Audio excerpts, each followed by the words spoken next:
Hi everyone, I'm Bree. Welcome to my channel and welcome to a weekend reading vlog.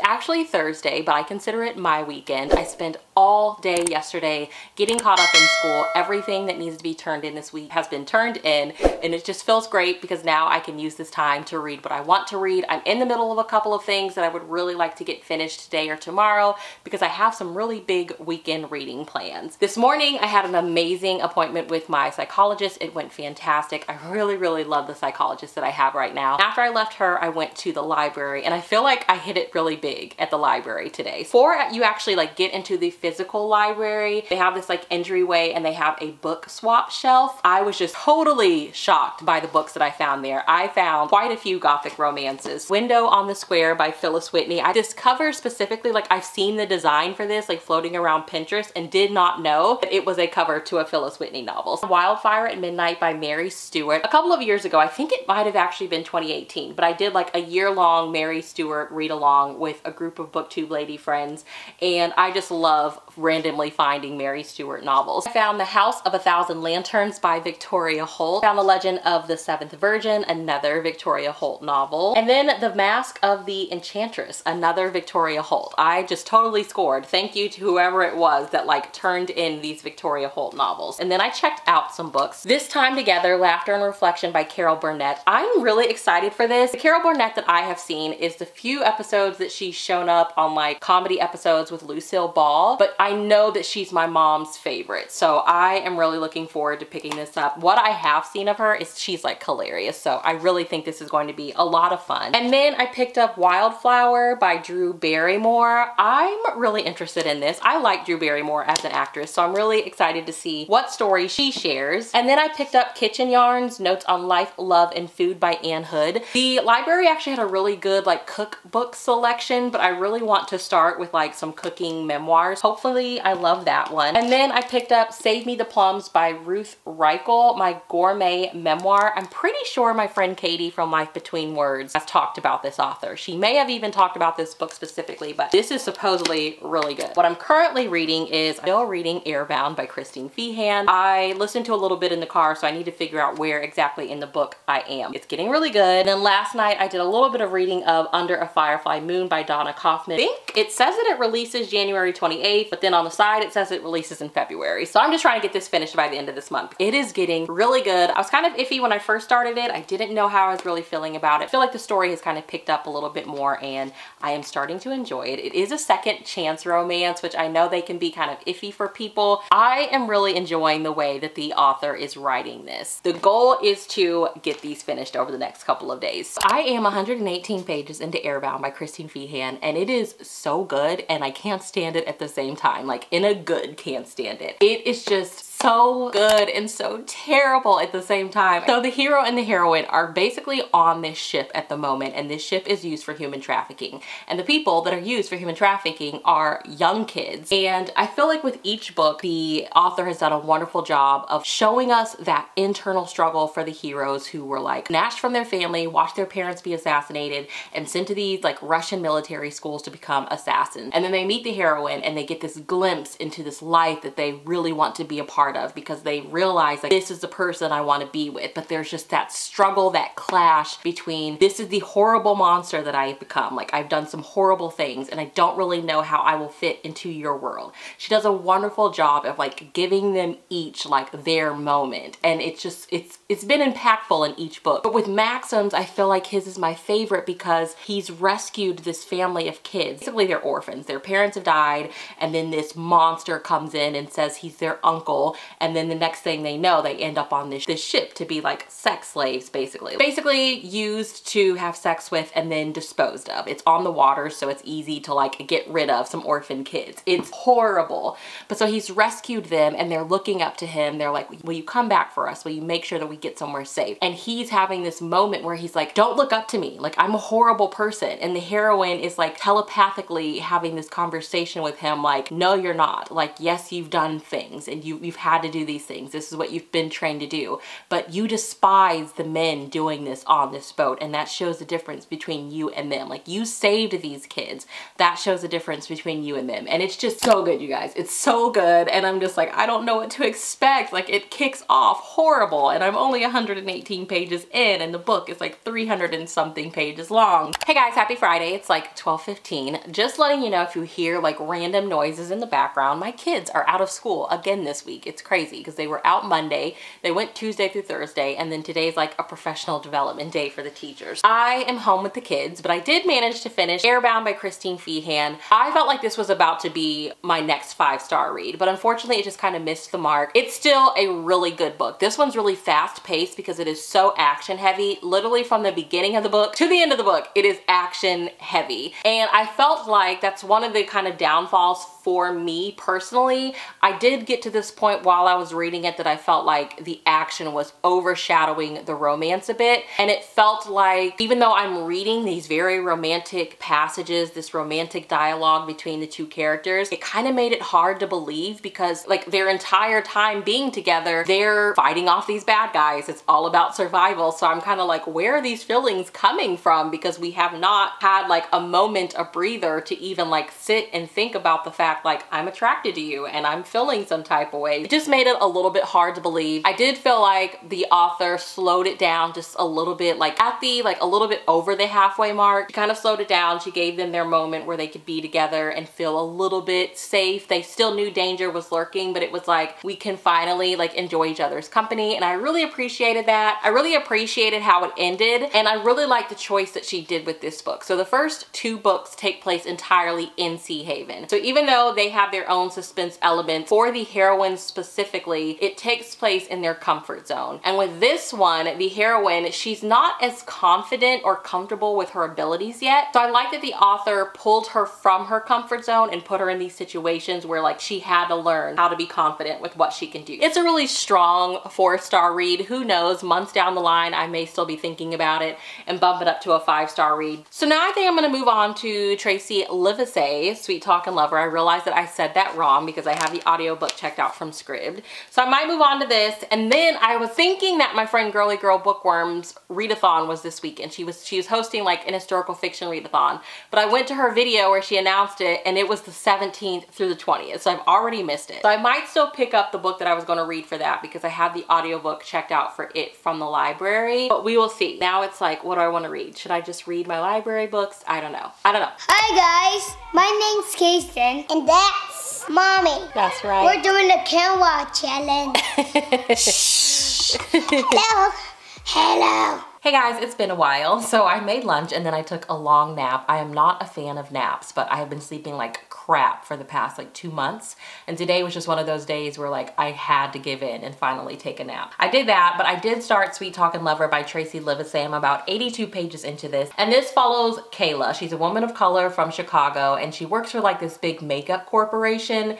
And unfortunately, she's been kind of down on her luck. Her grandfather unfortunately passes away, so she's been dealing with the grief of that for about 2 months. And then her and a bunch of her coworkers go out for drinks, and it sounds like she has one too many drinks, and this information gets passed back to the big boss, and the big boss is just like, this is not like you. We're gonna send you out on a trip, basically go to Virginia and help with this company out there. It sounds like either the company's going to tank or her company's going to buy it, something like that. So she gets there. She's been ducking and dodging the mayor's call, and the mayor of this town and who she's supposed to meet with. And they meet at this local cafe, and he like challenges her to a game of pinball, completely underestimating her, and she ends up beating him basically. And she's like, that was totally unprofessional of me. I should not have done that. And you can tell like she's totally attracted to him. I'm only 82 pages into it, so that's as far as I've gotten, but I've really wanted to read Tracey LIVESAY, so I'm hoping that I love this. And then I need to sit down and write my final thoughts of Airbound into my reading journal. I loved the way that this turned out, you guys. So I ordered stickers from Redbubble, and I have a couple from the coffee shops and the Reading Women, but I love the way that it turned out. So we have Audre Lorde, card. We have an empowered women quote. This is like a book stack, Lucille Ball, because I love her.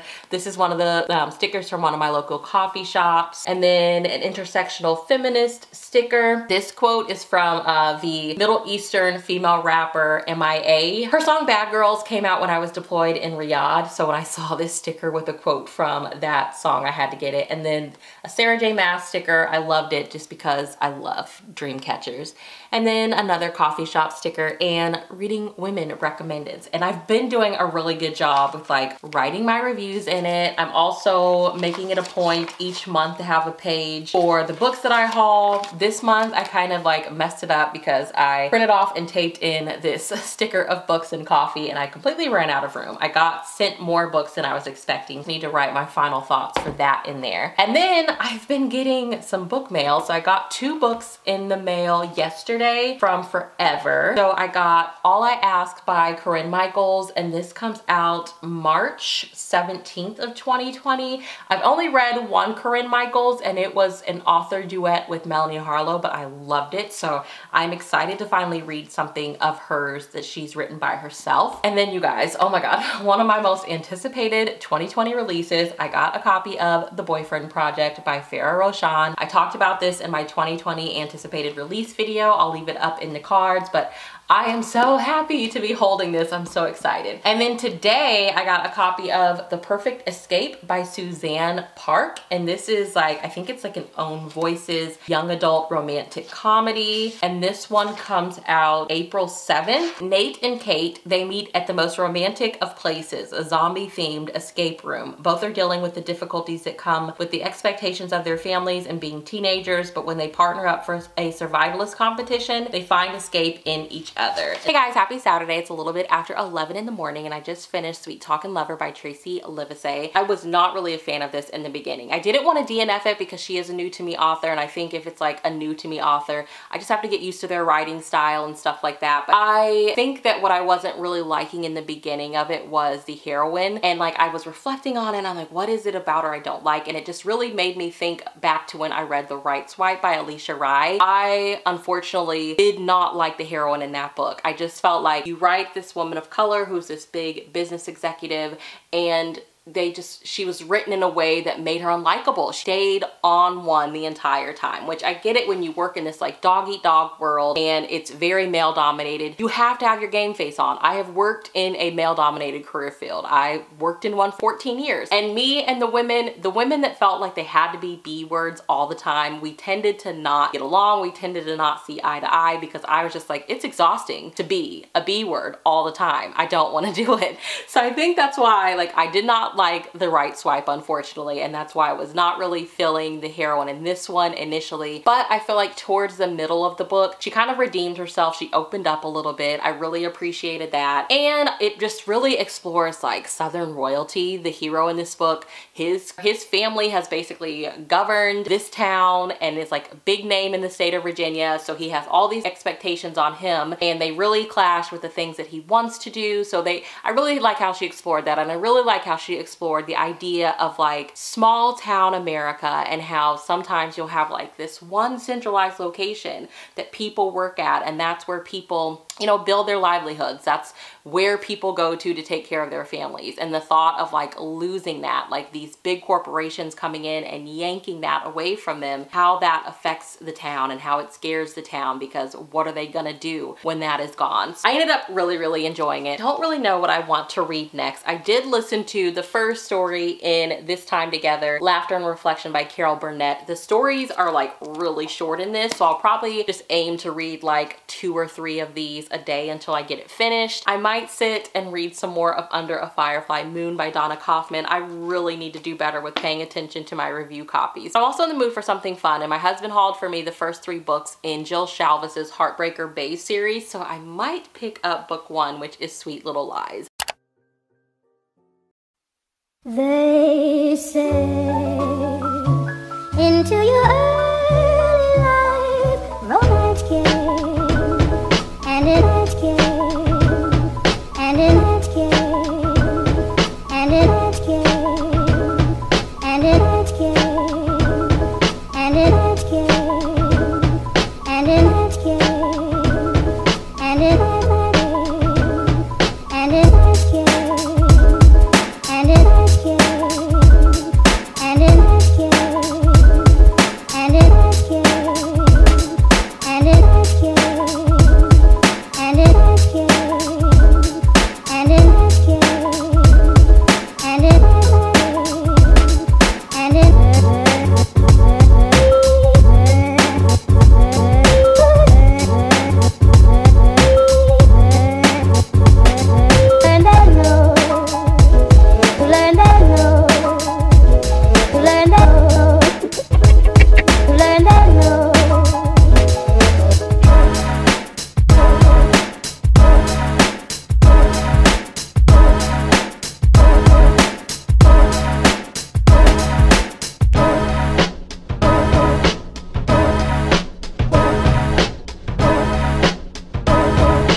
So it only took me all day, but I finally finished Under a Firefly Moon by Donna KAUFFMAN, and this honestly became my second favorite book of 2020. Don't know what took me so long. I literally started this book probably a month ago, but I think I let the fact that I only had it in physical copy and did not have the audiobook since it's a review copy intimidate me a little bit, because I know how slow of a reader I can be when I only have the physical copy. But it definitely helped to like sit down, set my phone timer to like 45 minutes or an hour and just do reading sprints and get it knocked out. And I'm just so happy that I ended up reading this. So it is a second chance romance, and I feel like sometimes you read a romance novel that centers around a certain trope, and that book is just one of the examples that like puts that trope into perspective for you, and this is the case with this novel. I don't seek out romances specifically for the tropes, and second chance romances in particular, I feel like some have been absolutely amazing, and then I've read some that have been terrible. So it is one that I go into a little bit weary, but I was reading this and I was just like, this is how a second chance romance should be written. I feel like the author just like put these little random gems into the book that just made everything make sense. So there's one conversation that they're having, and it's like, maybe you were meant to find your way, find your meaning while he found his, without anything else clouding your judgment. So much of this book, in the beginning, we see the heroine really struggling because Guy, Wyatt, has come back into her life, and they grew up together. They were best friends. She remembers him, unfortunately, being abused by his father. Her and her brother and him were very, very close, and they were just like each other's shoulder to lean on. And so she's really struggling initially because she's like, you're not the Wyatt that I know. He's now traveled the world, and he's like saving villages and helping to save communities. He has so much confidence now, and she really struggles in the beginning with like, you're not the guy that I used to know, and having to like kind of get to know him all over again. So when that part was mentioned about maybe you were meant to each live separate lives and then find your way back to each other, that just made total sense. And then I liked the choice that the author made. I feel like there was one scene where I know for me, for sure, as a reader, things went into perspective, and I felt like that was a moment that things really got put into perspective for the heroine as well. And she did this through a conversation with the heroine and her group of girlfriends, which I loved. Those are some of my favorite scenes in romance, is when it's a group of girlfriends, and especially if they have an older heroine that is one of the girlfriends, that is usually the one that's just like dropping gems of wisdom all around. So they're having this conversation, and the older heroine is actually in the middle of a second chance romance of her own with another fellow actor who she used to perform with on Broadway. And it says, it was just that we wanted two very different outcomes for our love story, and it was hard for my heart to accept that because we'd been so wonderful together. I didn't realize it at the time, of course, but looking back, I know that to be true.